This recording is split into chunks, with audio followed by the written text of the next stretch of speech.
Hi, and welcome to Filmmakers Forum. I'm Lachelle Hunt, and today with us on our show we have Travis Hamilton. Hi, Travis. How are you? Hi. Good. Thank you for having me. Thank you so much for coming. I'm excited to learn about your films. What inspired you to become a filmmaker? Well, I grew up loving movies and eventually found out that you could make movies. And so then it was the process of, well, how do you go about learning how to make movies? And so that was kind of my intro to film, is watching them as a child on up to making them. So how did you get more involved in it? Did you find a school or? I did. I came here to Scottsdale Community and went through their program, went through their 5-year film program. I did it in 5 years. 5 years. Yeah. So that was really the beginning. I was involved in a couple of other films prior to that, kind of as an extra, behind the scenes. Oh, very nice. What films? So, one was Don't Look Under the Bed, a Disney film that plays every Halloween. You know, I think I've seen that. That's great. So how many films have you actually produced and gotten out to the market so far? We've produced four feature films, 3 that have played theatrically, and 1 that's in post-production right now. What was your first film? First film is called Turquoise Rose, story of a Navajo girl coming back to the reservation, growing up in the big city, coming back to the res to take care of her grandmother, and that was the first one. How did you come up with the idea? That film I actually wrote when I was deployed. I was in the military, deployed to the Iraq situation back in 2003. Got pulled out of film school, wow. Sent overseas, and trying to take advantage of the time that I had. And so me and a couple other fellow soldiers started writing kind of the idea, and 15 months deployed. Then we had a few drafts of the script, and then came back home and finished it from there. Awesome. Well, why don't we take a look at that trailer? We're going to look at Turquoise Rose. You know it's 9 o'clock, right? Oh my gosh, this is gonna be at 7. It's too late. You had your shot.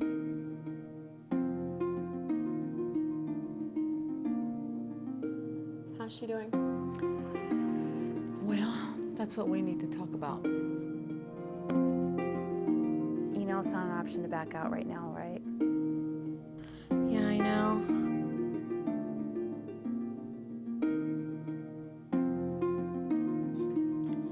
I hope you'll forgive me for not waiting to tell you in person.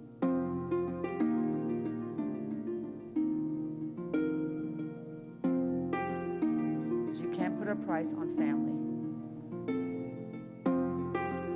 I know you spent a lot of money on that plane ticket.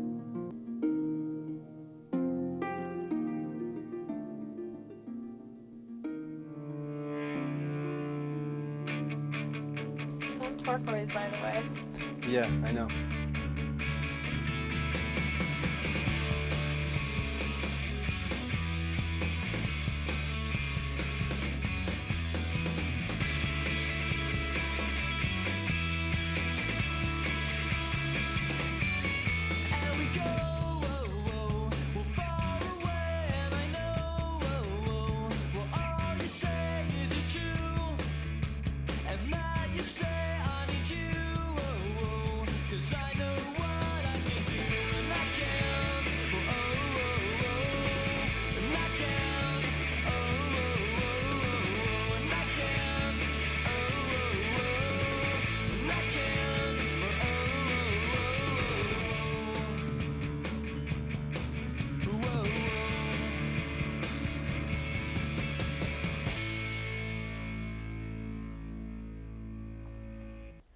So what were some challenges that you ran into making Turquoise Rose, since it was your first film?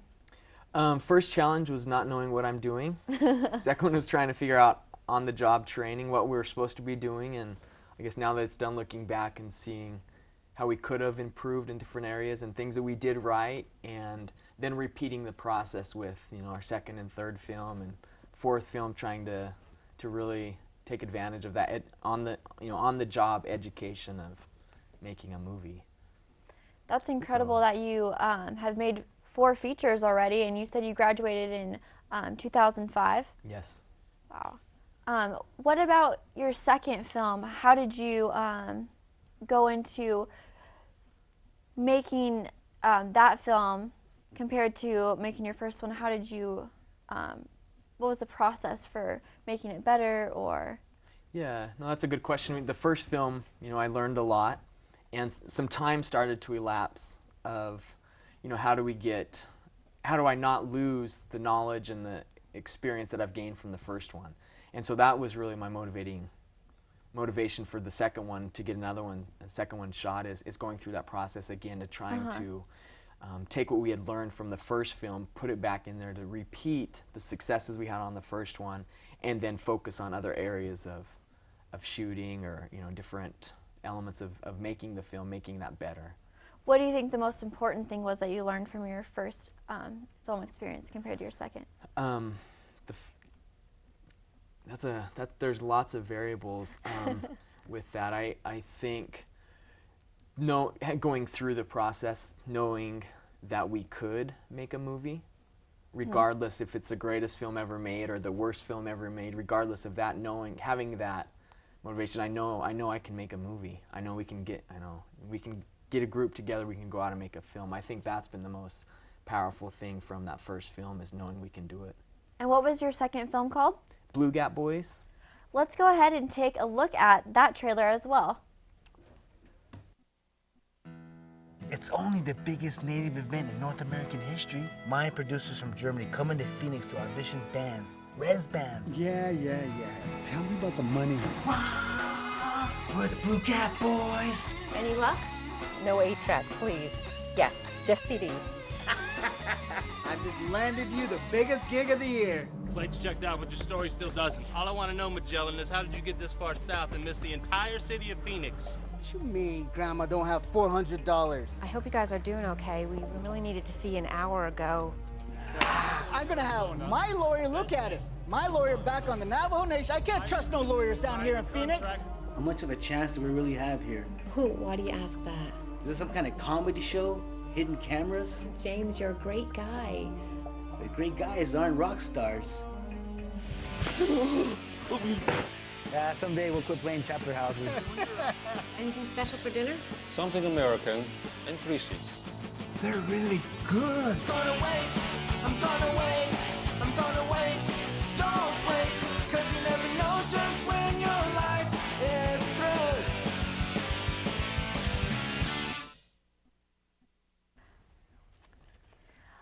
Well, what about this third film that you've just brought out to theaters? How did you start marketing for that? It's Pete and Cleo, right? Yeah, Pete and Cleo, exactly. Pete and Cleo is the story of two brothers, overcoming their differences and difficulties, and realizing that family, is more important than, differences.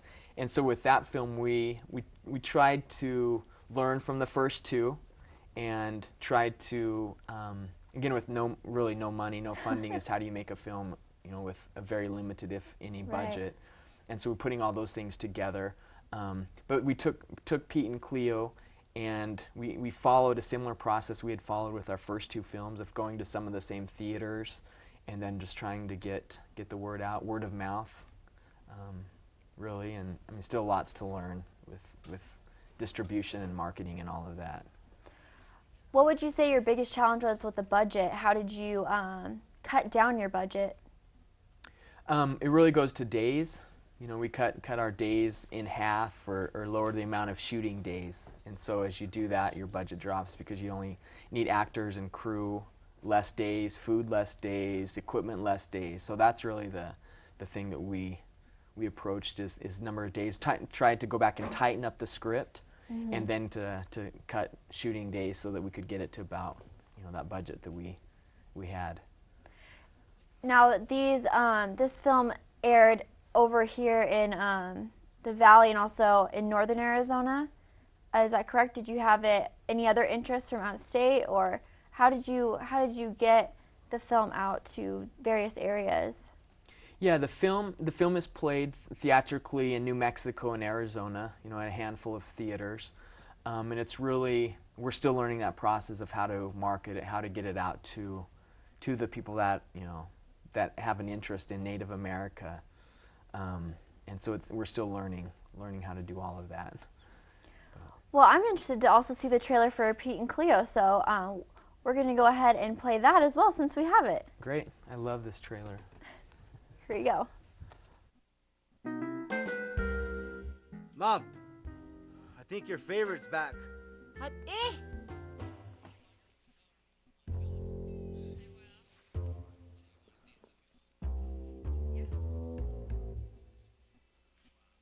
Morning. You know what?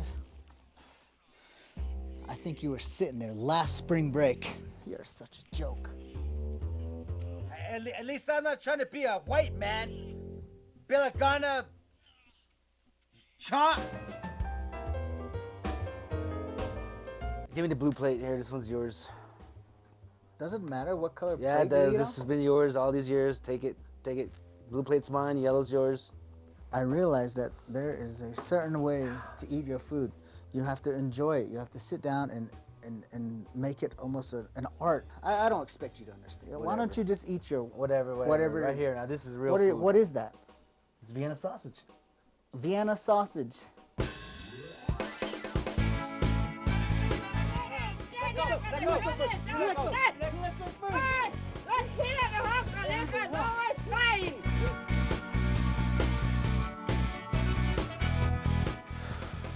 Where did a mess like this even begin? Is this where you put everything in the hogan? Come on, man. What do you want me to say, all right? I don't know. Talk to me. I haven't seen you since last year's spring break. Maybe that's what it is. It bothers me to see you not doing anything here. Maybe you should just go back to the big city, huh? Sounds like you can't handle it here on the res.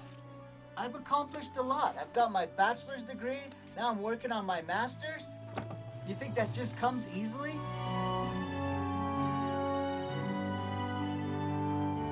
Hey, don't compare me with you, all right? We're two different people. Jeez, you know, you call this brotherly love? This is nothing close to it. Well, what is brotherly love in your sophisticated mind? You being my brother, you were the one who was there for me. It wasn't mom or dad. I became your dad. I missed out on a lot of stuff because I had to take care of you. Then you go off to college. I don't have the brains you have. I can't make it out there. This is my world right here. And you come back here and you whine to me, wondering why I'm not successful.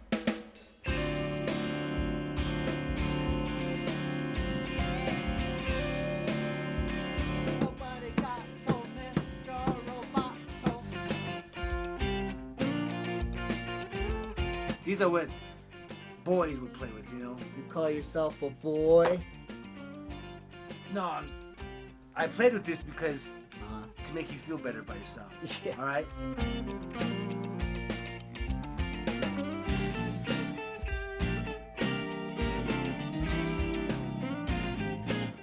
Well, a lot of work. I'll be outside. Let me know how it goes.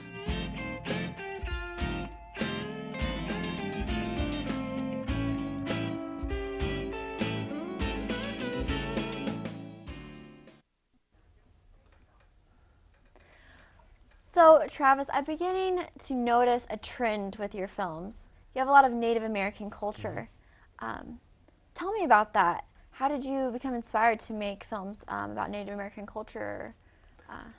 Well, I've always loved the Native American community, you know, learning about them on different levels. You know, as a child, watching movies was kind of my introduction, and then later realizing that everything in a movie you can't believe was kind of a big starting point. And then, you know, interacting with real natives that were, you know, normal people, you know, like the rest of us, and really being interested in culture, I think, globally with, you know, Native Americans here in the Southwest, across the U.S., into Canada, South America, and it's kind of broadened into the indigenous community around the world. You know what?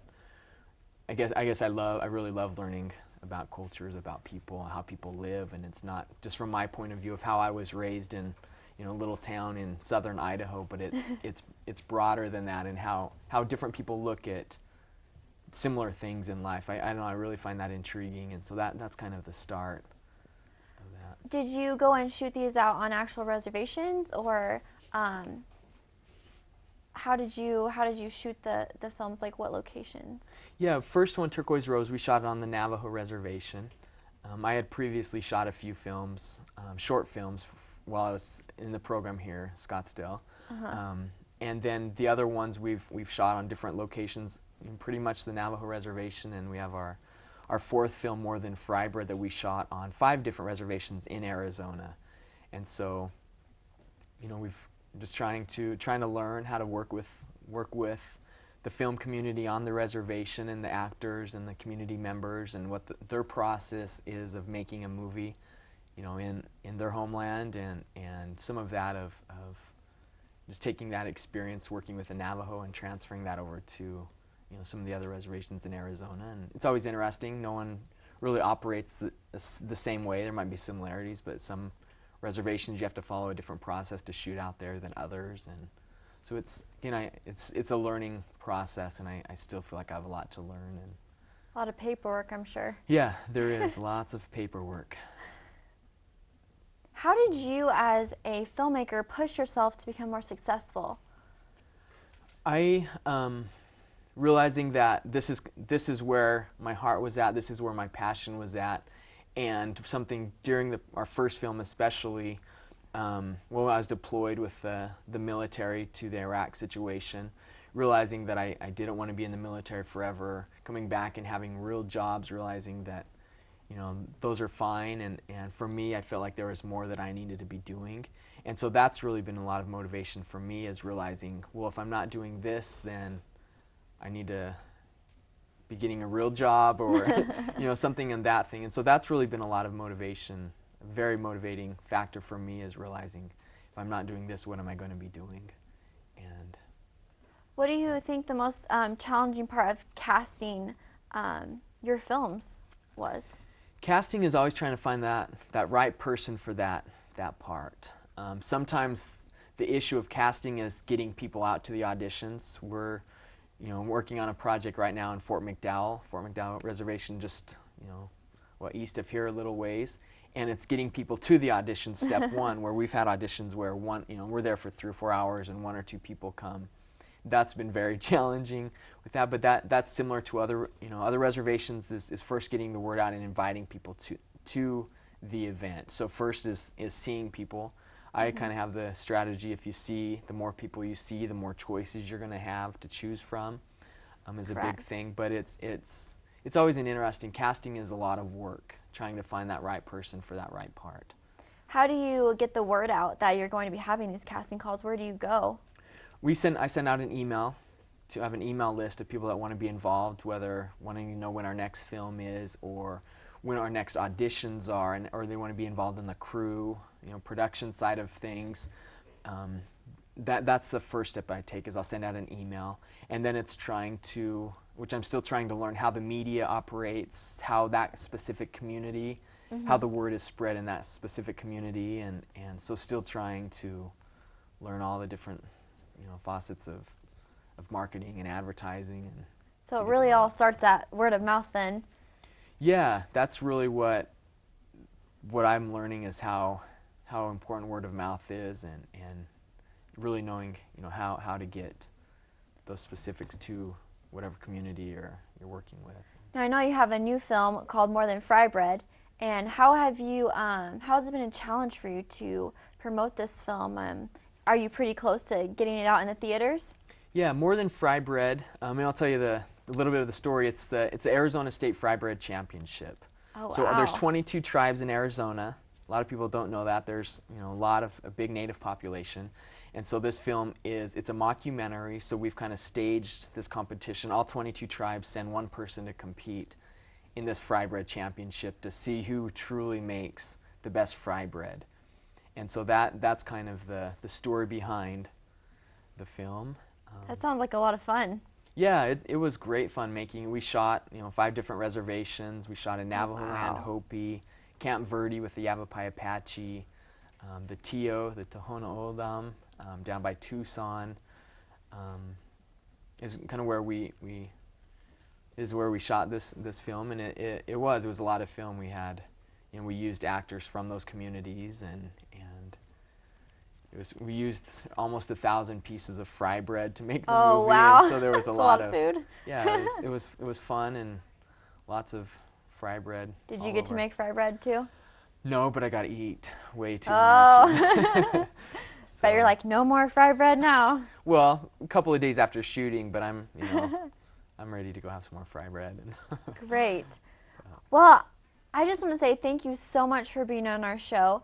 I really enjoyed talking with you. And if any of you would like to know how to get a hold of Travis or see more of his films, www.hhprod.com. And thank you so much. Thank you. Thanks for having me.